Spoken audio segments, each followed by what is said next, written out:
Welcome to the Breakfast Leadership Show Deep Dive, where we go beyond the headlines to uncover the stories, strategies, and mindsets driving today's top leaders. Let's dive in. Welcome in. If you are joining us today, you're someone who wants to stay sharp. Absolutely. You want to be well-informed, but you really don't want to get bogged down to that endless ocean of information overload. Right. Nobody has time for that. Exactly. We know your time is incredibly valuable, which is why today's deep dive is tailored specifically to bypass the fluff.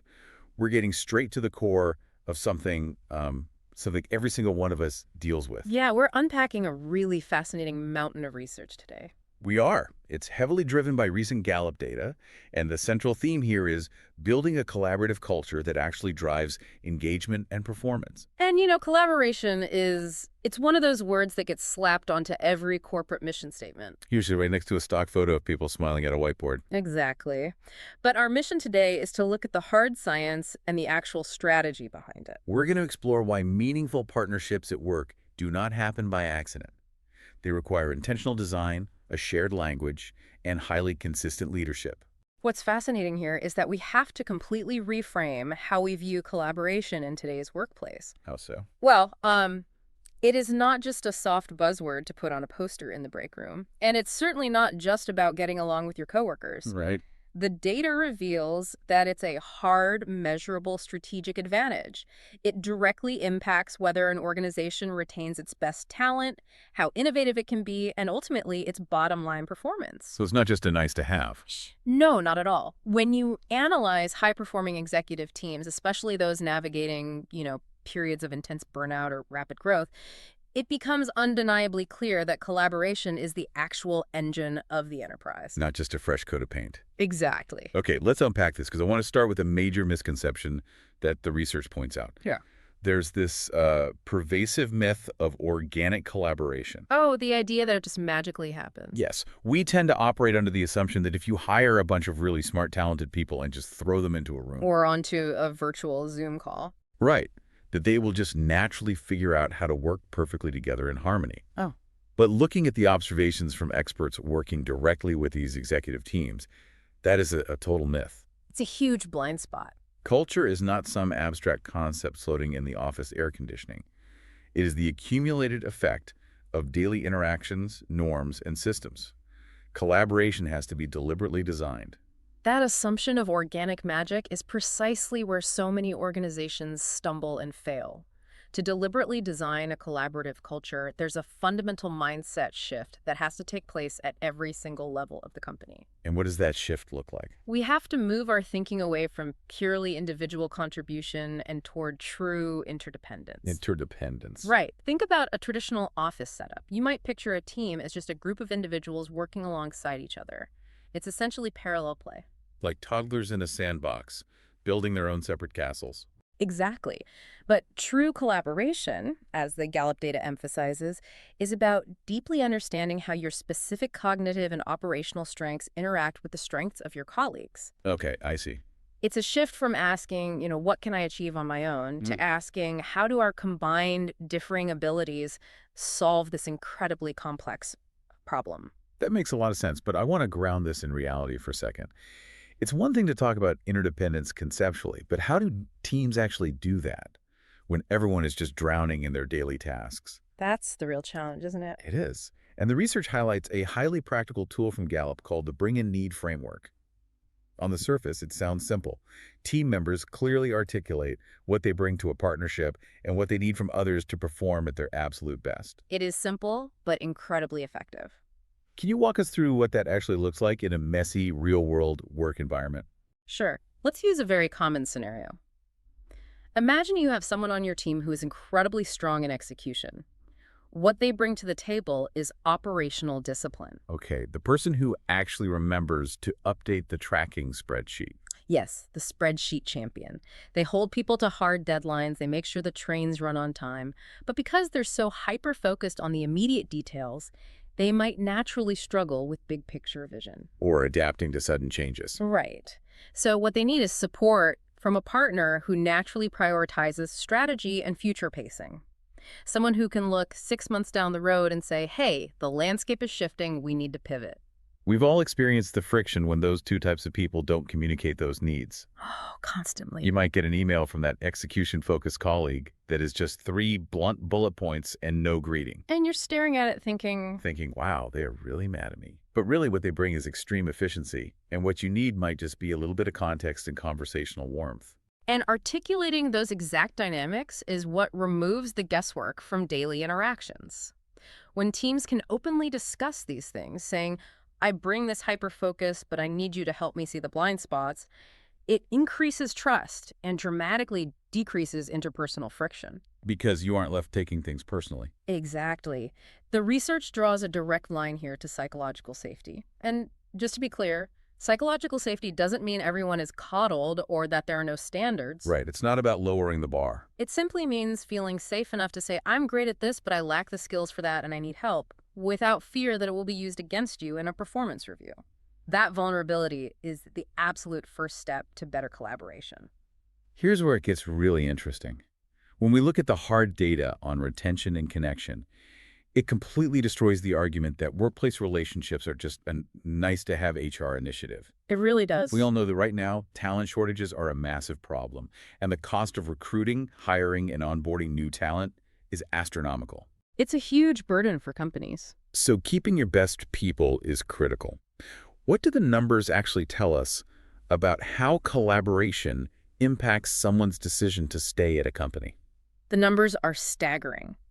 Gallup found that employees who have at least one strong collaborative partner are 29% more likely to stay with their organization for another year. Wow. Even more incredibly, they are 42% more likely to stay across their entire career. Wait, 42% just from having one single strong working partnership? Just one. That means one work friend or trusted colleague can almost double the lifespan of your career at a specific company. If we connect this to the bigger picture, it forces us to completely rethink employee turnover. Retention is rarely just about compensation. Really? Yes, fair pay is the baseline. If you aren't paying people market rate, they will leave.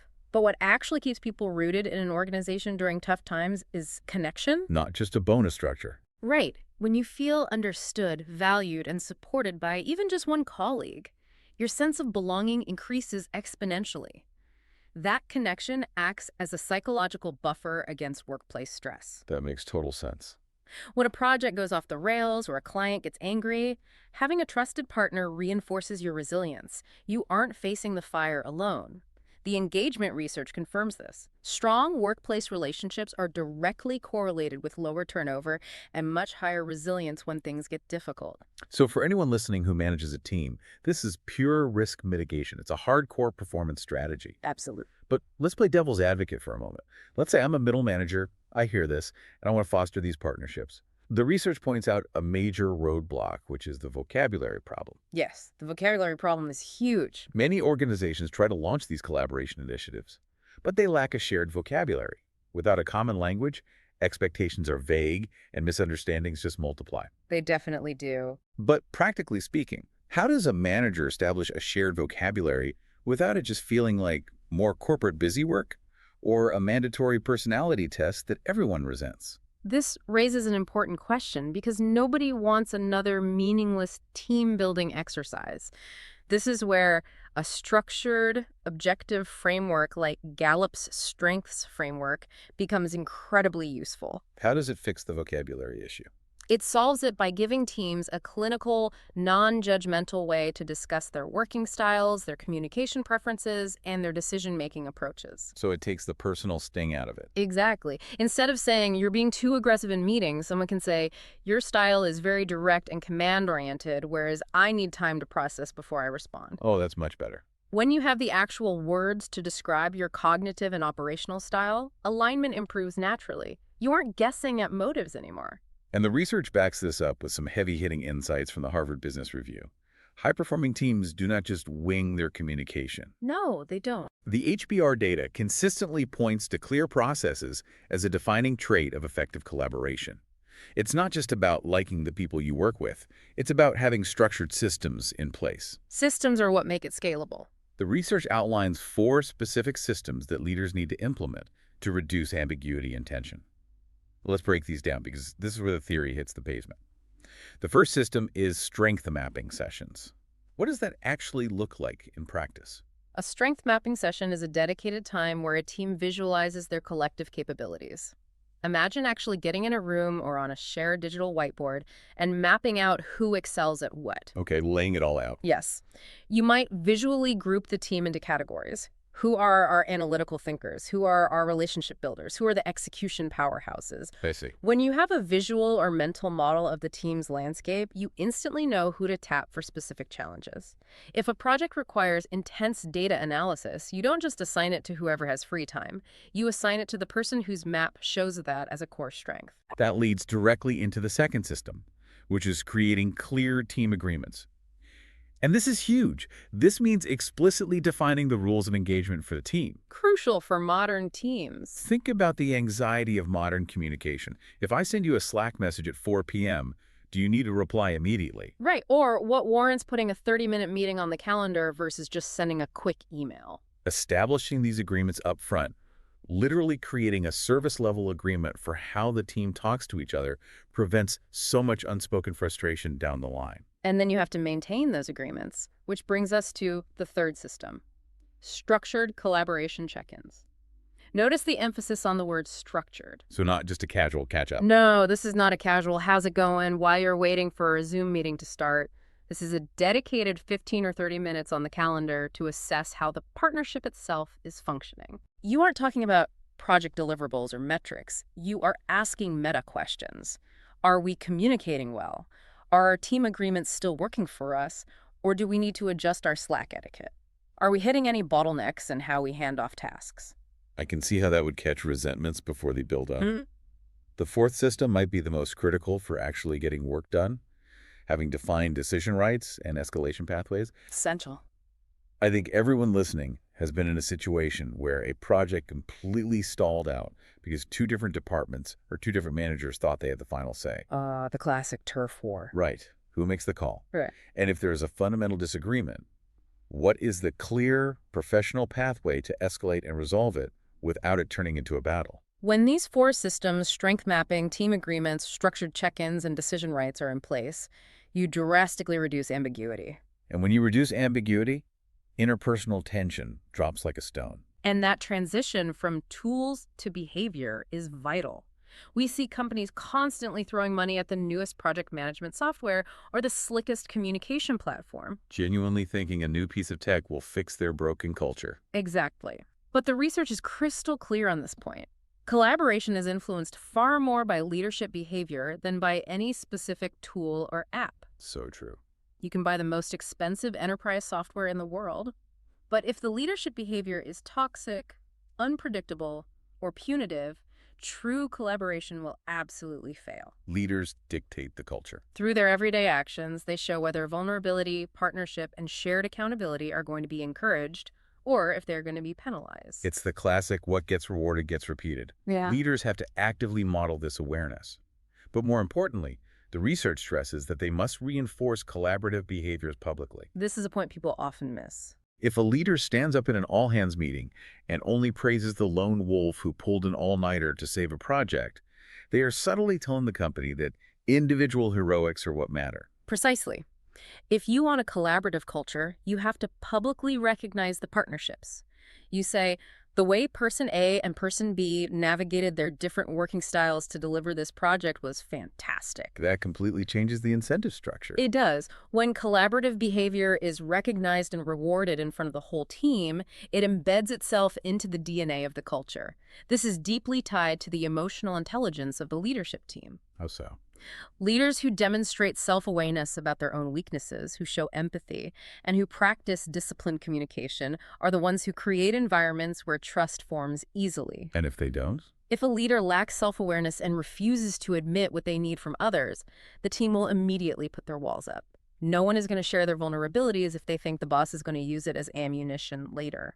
Let's put this in highly practical terms for the listener. Beyond just public praise, what does this behavior look like on a random Tuesday? Great question. It means actively encouraging team members to articulate their needs without fear of looking incompetent. It involves coaching middle managers to spot misalignment early. Like noticing two employees clashing over an email thread and stepping in. Exactly. Helping them translate their communication styles before it festers. And finally, it requires allocating actual time on the calendar for relational development. If every single meeting is just a rapid-fire status update on metrics, you are never building the relational tissue needed for real partnership. And there is a stark warning in the research regarding that exact point. Leaders who ignore these behaviors, who exclusively focus on task execution and ignore the relational dynamics, unintentionally reinforce organizational silos. Because people just retreat. Right. When people feel disconnected and pressured, their natural default is to retreat into their own corners, protect their own departmental turf, and view everyone else as an obstacle. Which hurts the whole business. The whole organization suffers because silos are the natural default of an unmanaged culture. So what does this all mean? How do we synthesize all this data and these frameworks into a daily practice? Well, the most crucial takeaway from the research is that collaboration is not a one-time workshop. No, you can't just check a box. You don't just hire a motivational speaker for a Friday afternoon, make everyone do a trust fall, and suddenly declare that you have a highly collaborative culture. It is a recurring, ongoing discipline. And this is where the role of the manager becomes paramount. Managers are the absolute linchpins of culture. They really are. Their regular coaching conversations, specifically focused on strengths and how people are partnering with each other, are what build accountability and momentum. When these coaching conversations happen regularly, it shifts collaboration from being a flavor of the month HR initiative to just being the normal way work gets done. I love how the research calls out the absurdity of the annual engagement survey. You know the drill. A massive 50-question survey goes out once a year. The results come back 6 weeks later, showing that communication is terrible. And then leadership panics. They panic, they do a reactive town hall, and then everyone forgets about it until the next year. The data emphasizes that organizations operating this way completely miss the early warning signals of burnout and misalignment. Completely. Culture is shaped in weekly interactions, not quarterly reviews.